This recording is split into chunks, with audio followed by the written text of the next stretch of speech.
welcome to VCCircle. We are here at JW Marriott, Delhi Aerocity launch. This is the 5th JW Marriott in India. I am here with Mr. Simon Cooper, the President and MD of Marriott International, and Mr. Rajiv Menon, the VP of South Asia, Marriott International. Before we go to them, background and an introduction on Marriott. Marriott is one of the leading hotel brands in the world. It has more than 3,800 properties in 72 countries, with revenue of nearly 12 billion for fiscal year 12. The company operates and franchises hotels and resorts under 18 brands. In India, there are 23 hotels under Marriott umbrella, making it 5th largest hotel chain in India. Mr. Cooper, how are you? Excellent. Thank you so very much for joining me. Mr. Menon, Thank you. This property, there was a lot of regulation, a lot of hurdles. One was reading a lot of regulatory issues were coming up when this property was coming up. Now it's the first property in this whole area. How are you looking at the country in terms of the regulatory issues, and how has the whole experience been for you? And I don't think you could take this and start to look at India under the same lens. This was very specific to Aerocity. And I think now that it's resolved, we are very excited that we are the first one to open. We are also very keen to get all the other hotels to open in the area to create life. But we have been operating in India for 14 years now. As you said, we've got 23 hotels and a pipeline of another 50 hotels under construction. So from our perspective, we see India as decades-long growth story. Right.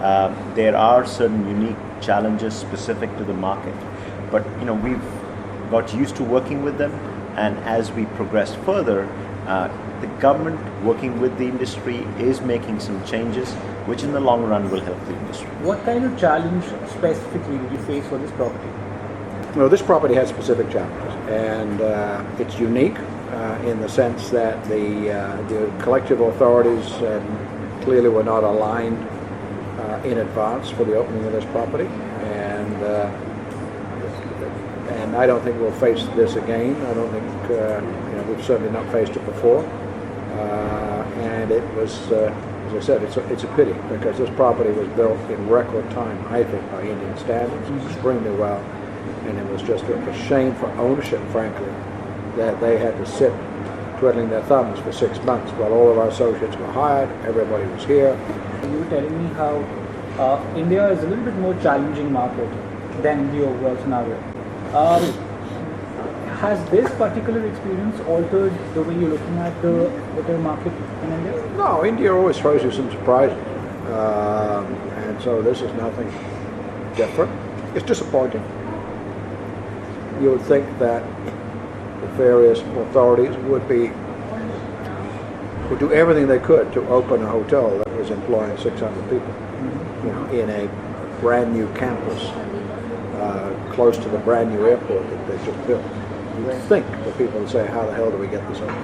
What do we need to do? But that wasn't the case, and I'm hoping that the other hotels that have been ready even longer than we have. How important is India for Marriott right now in terms of number of properties that you're looking to open, in terms of how much Marriott is focusing on India? Well, 144 of our we have 144 open properties, 23 are here. So India is about 20% of everything we do, and we'll probably stay at about 20%, because all the other markets are growing as well. Okay. So it's a key. It's the second largest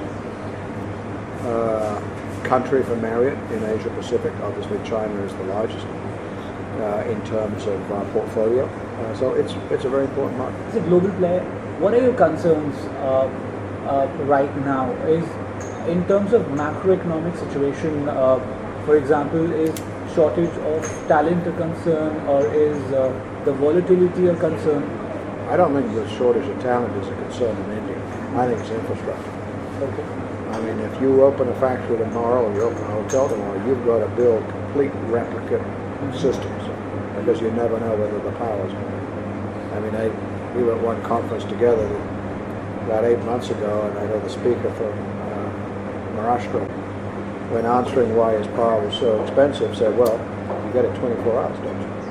So things that we would expect to be normal in any other country, it was kind of interesting that you're paying a lot of money so we could give you power 24 hours, as opposed to other states where you're only going to have it, for Talking 8 of hours. infrastructure, the recent infrastructure status that the hotel industry has got, how relevant do you think that infrastructure status is? I was reading that the hotel has to cost more than 200 crore to be developed, etc. Would it miss a big part of the hotel industry?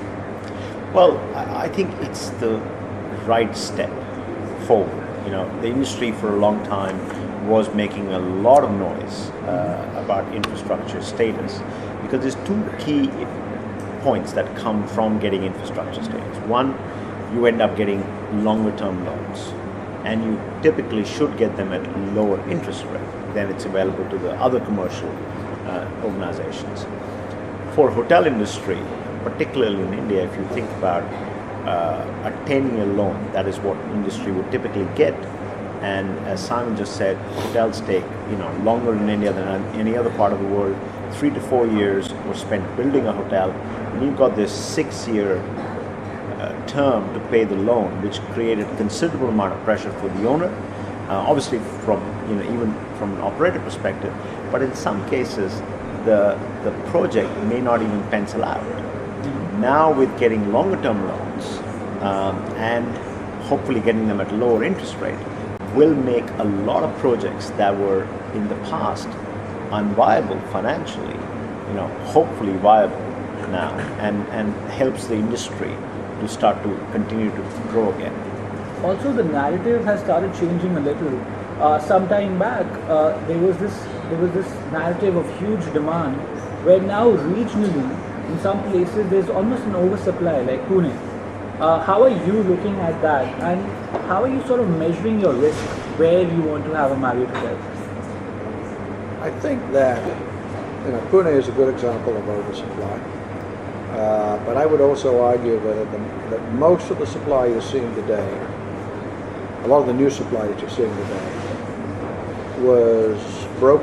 they broke ground 3 to 4 years ago. 3 to 4 years ago, interest rates were probably half of what they are today, and the annual GDP growth was 8%. You fast forward now, you're opening your hotel, and you're opening your hotel in 4% to 5% environment GDP growth. So you've got a gap that you had not anticipated. Also, your interest rates have gone up a lot from where they were. So it's costing you more, and you put in this supply anticipating 8% growth. Last 2 years it's dropped down. So it's going to take you longer to absorb the supply. You were always probably going to be slightly oversupplied anyway, but clearly it's going to take longer at 4% GDP growth to absorb supply than it would have been if it was still stuck at 8 or 9. A huge number of upscale and mid-scale hotels are coming in, and clearly the demand is shifting a little towards that. And also a lot of luxury players, especially the public companies, the numbers are not very good as one would expect them to be. So how would Marriott position itself? Would you focus on, let's say, mid-scale or upscale more than you would focus on luxury? Well, the advantage we have is we've got we have 18 brands. We don't use 18 in this market, but we're certainly able to develop hotels and brands in different segments, as opposed to, let's say, an Oberoi or a Taj, who sort of try to get into some of these segments. But you take our Fairfield or Courtyard brands, clearly those are going in segments that the domestic public companies are not really playing in. I agree. As you said earlier, India had a great legacy of luxury hotels. The segment that was missing for a number of years was, it was luxury or guest houses. What Marriott has been able to do is bring a portfolio of our brands that really cater to different lodging segments. And Courtyard by Marriott is a great example of a very well positioned and reputed 4.5-star product today in this country. With 10 open, another 18 about to open.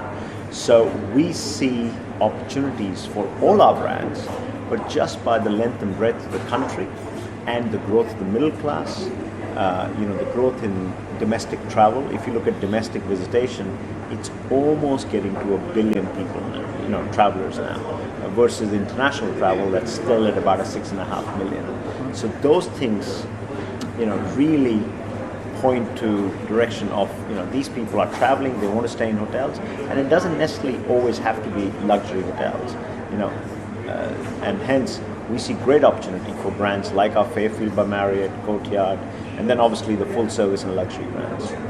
The model is that you work as management players where the real estate asset is owned by a hotel player. Correct.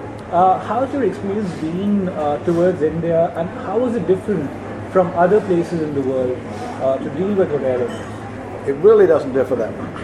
Okay. You range in every country. You range from sophisticated owners. I'm talking Asia.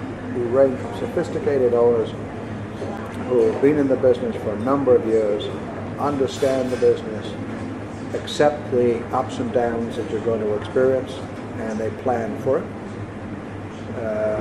They're also very diligent about what it costs to create a hotel, not putting a product in a location where they're going to be overbuilding for the demands that are in that location.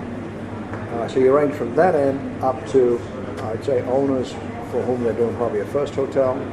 It's probably somewhat of an ego play in a sense, in that very often they're successful in a particular field of endeavor, and somehow owning restaurants and owning hotels in their home cities tends to be a thing that they like to do.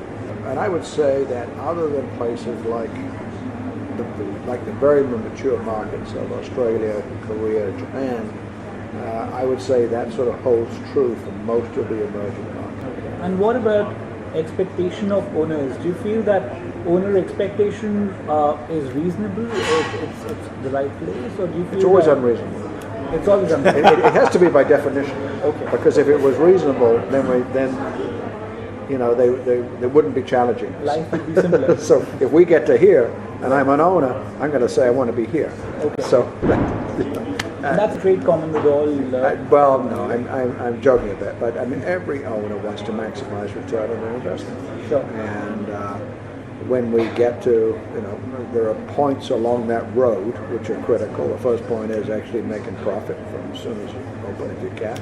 The next one is being able to pay for debt service. And probably the third one is paying off the debt service. So there are these critical points along the road.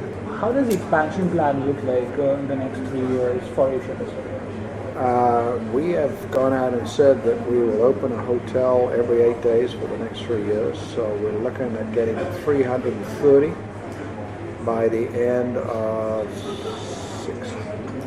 17.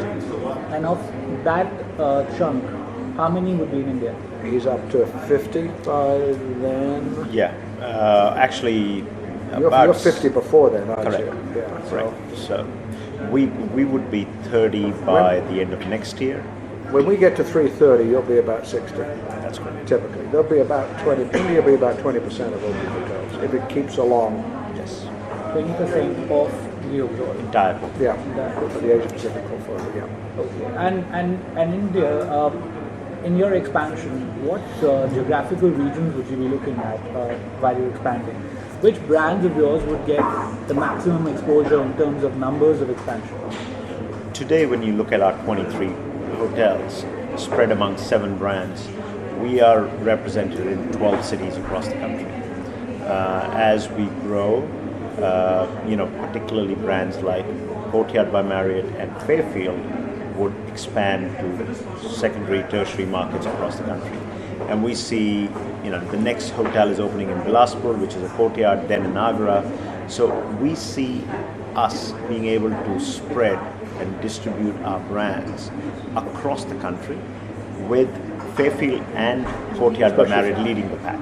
What do you expect the government to do, which would, let's say, raise the bar a little higher from 20% to more? Smart visas. That's a quick one for me. What do you want the government to do? Infrastructure improvement. More spending on infrastructure. He's right in the long term. I think if India wanted to say, welcome to the world tomorrow, they've got to change their archaic visa regime. Mr. Cooper, Mr. Menon, thank you so much for Thank joining you. us on VCCircle. Thanks Thank a you lot. so much. Thank you so much.